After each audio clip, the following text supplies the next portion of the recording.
In today's video, I'm going to teach you how to connect Mailerlite with Manychat. We'll build a simple automation in Zapier that moves new contacts from your chatbot straight into your Mailerlite audience. Open Zapier and head to your home dashboard.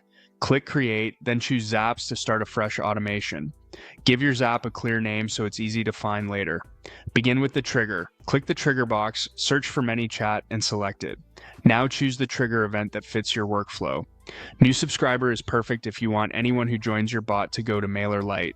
Tag added to user is best when you only want people with a specific tag, such as a lead magnet or webinar interest.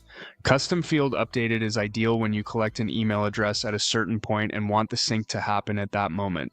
Pick the option that mirrors your flow logic. Connect your Manychat account and authorize access. Make sure you select the right workspace or page and confirm you have at least one recent user with the fields you plan to use, like email and first name. Run the trigger test so Zapier can pull in sample data. This validates that the event and fields are coming through as expected. Next, set the action. Click Action, search for Mailerlite, and select it.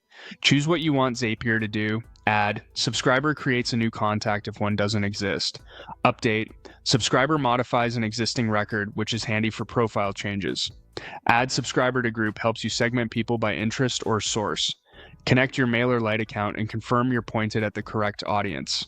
If you plan to place people into a specific group, make sure that group already exists in Mailerlite. Click Continue and map your fields carefully.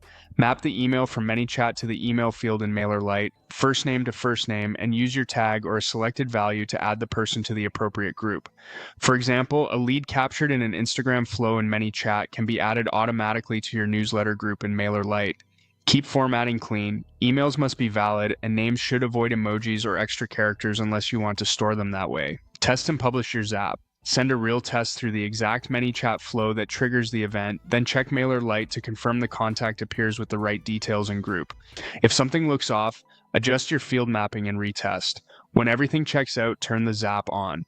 You've now connected Manychat with Mailerlite using Zapier, keeping your list organized and up to date with zero manual effort.